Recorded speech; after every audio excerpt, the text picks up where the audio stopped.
Hello viewers, இன்றைக்கி நம்ம என்ன தகவல் பார்க்க போகிறோன்னா, ரொம்ப முக்கியமான ஒரு தகவல் என்னென்னா மின்துறை வந்து பார்த்திங்கன்னா ரொம்ப மோசமான நிலையில் இருக்குது. எல்லாருக்குமே தெரியும் 2006லேருந்து 2011 அந்த ஆட்சி காலத்தில் வந்து பார்த்திங்கன்னா திமுகவோட ஆட்சி காலம் மின்சாரம் ரொம்ப மோசமாக இருந்தது. ஒரு நாளைக்கு 15 மணி நேரம் வரைக்கும் பார்த்திங்கன்னா மின்சாரம் வந்து கட் பண்ணியிருக்காங்க. அதுக்கப்புறம் அதிமுக ஆட்சி வந்த பிறகு சீராக படிப்படியாக வந்து பார்த்திங்கன்னா மின்மிகை மாநிலமாக கொண்டு வந்திருக்காங்க. ஸோ உண்மையாலுமே வந்து அவங்க எந்த அளவுக்கு மின்மிகை கொண்டு வந்தாங்க அப்படிங்கிறது நமக்கு தெரியல. பட் ஆனால் நமக்கு மின்சாரம் கட் ஆகலை. அந்த நிலமையில தான் வந்து பார்த்திங்கன்னா அதுக்கப்புறம் எல்லா ஆட்சியுமே கரெக்டாக நடத்திட்டு தான் இருந்தாங்க. மீண்டும் இப்போ வந்து பார்த்திங்கன்னா தாவே காட்சியில் வந்து ஒரு சில இடங்களில் மின்சாரம் வந்து கட் ஆகுது அப்படிங்கிற மாதிரி குற்றச்சாட்டு எழுது. பட் ஆனால் அவங்க என்ன சொல்கிறாங்கன்னா, எல்லா இடத்துலையும் கட் ஆகல, ஏதோ ஒரு சில பகுதிகளில் சென்னையில் கட் ஆகுது. ஸோ அதற்கு காரணம் திமுக தான் அப்படிங்கிற மாதிரி தாவேக்கா வந்து குற்றம் சாட்டுறாங்க. திமுக என்ன சொல்கிறாங்கன்னா, இவங்களால முடியல, இவங்களால கையாள முடியாததுனால எங்கள் மேலே பழி போடுறாங்க அப்படிங்கிற மாதிரி திமுக சொல்கிறாங்க. பட் எது என்னவா இருந்தாலும் இப்படிப்பட்ட ஒரு சூழ்நிலையில் மின்சாரம் வந்து ரொம்ப மோசமான நிலைமையில் இருக்குது அப்படிங்கிற மாதிரி சொல்லிட்டு இருந்தாங்க. அதனுடைய வெள்ளை அறிக்கை இன்றைக்கி வெளியிடுறோம் அப்படிங்கிற மாதிரி சொல்லி வெள்ளை அறிக்கை வெளியிட்டாங்க.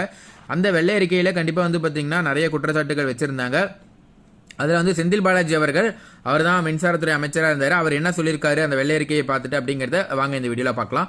ஸோ குறிப்பாக வந்து பார்த்தீங்கன்னா அதிமுக ஆட்சி காலத்தோட அவர் வந்து ஒப்பிட்டிருக்காரு. யார் செந்தில் பாலாஜி வந்து என்ன சொல்கிறாருன்னா, அதிமுக ஆட்சியோட ஒப்பிட்டு பேசியிருக்காரு. திமுக ஆட்சியில் தமிழக மின்சாரத்துறை வந்து பார்த்தீங்கன்னா ஒரு பெரிய நிதி நெருக்கடியிலிருந்து மீட்கப்பட்டு சீரான மின் விநியோகத்திற்கு வழிவகை செய்யப்பட்டிருக்கு அப்படிங்கிற மாதிரி வந்து பார்த்தீங்கன்னா செந்தில் பாலாஜி சொல்கிறாரு. அதிமுக காலத்தில் அதாவது ரொம்ப மோசமாக இருந்தது, நிறைய கடன் வச்சுருந்தாங்க அதிமுக, நாங்கள் வந்து பார்த்திங்கன்னா அதை சீராக்கியிருக்கோம் அப்படிங்கிற மாதிரி செந்தில் பாலாஜி வந்து திமுகவை ரொம்ப பெருமையாக சொல்லியிருக்காரு. சென்னை அண்ணா அறிவாலயத்தில் செய்தியாளர்களை சந்தித்த அவர் வந்து பார்த்திங்கன்னா, நலிவடைந்து கிடந்த மின்துறையை போதுமான நிதி ஒதுக்கி பல்வேறு சீர்திருத்தங்கள் மூலம் காப்பாற்றியவர் யாருன்னா முக ஸ்டாலின் தான் அப்படிங்கிற மாதிரி சொல்லி வந்து பார்த்தீங்கன்னா பயங்கரமாக புகழ்ந்திருக்காரு. ஸோ கடந்த அதிமுக ஆட்சியில் 3 கட்டங்களாக மின் கட்டணம் உயர்த்தப்பட்ட போதிலும் வருவாய் பற்றாக்குறை நிலவியதாகவும், ஆனால் திமுக அரசின் முறையான பொருளாதார நடவடிக்கைகளால் மின்துறையின் வருவாய் பற்றாக்குறை கணிசமாக குறைக்கப்பட்டுள்ளது அப்படிங்கிற மாதிரி அவர் வந்து சுட்டி காட்டியிருக்காரு.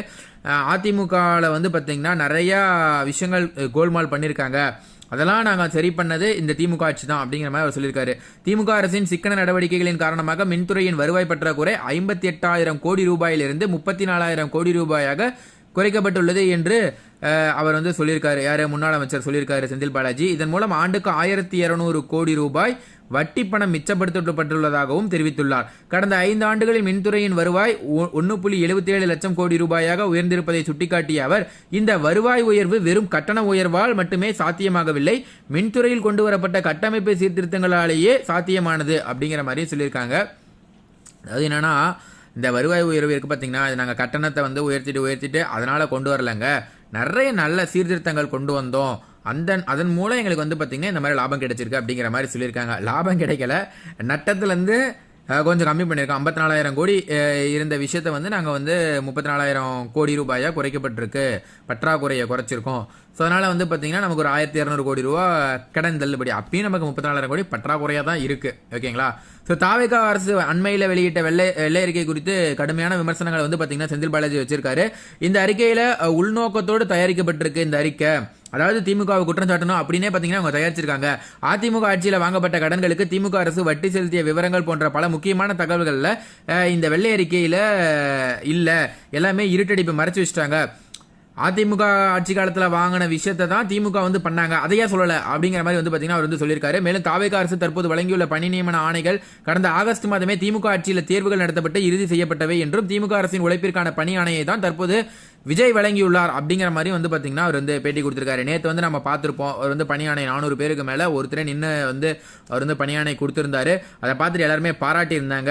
ஏன்னா அங்கே வாங்க வந்தவங்க கூட என்ன சொல்லியிருந்தாங்கன்னா, ஒரு 4-5 பேருக்கு கொடுப்பாங்க, அதுக்கப்புறம் கொடுக்க மாட்டாங்க, மற்றவங்க தான் கொடுப்பாங்க அப்படிங்கிற மாதிரி நினச்சோம். ஆனால் வந்து பார்த்தீங்கன்னா தளபதி விஜய் அவர்கள் நின்று எவ்வளோ நேரம் ஆனாலும் எல்லாருக்குமே அவர் கையாலேயே கொடுத்துட்டு போனார், ரொம்பவே மகிழ்ச்சியாக இருக்குது அப்படிங்கிற மாதிரி எல்லா ஆஸ்பிரன்ஸும் வந்து பார்த்தீங்கன்னா சொல்லியிருந்தாங்க.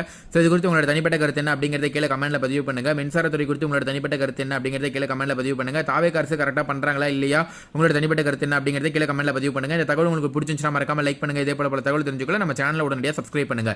தேங்க்யூ.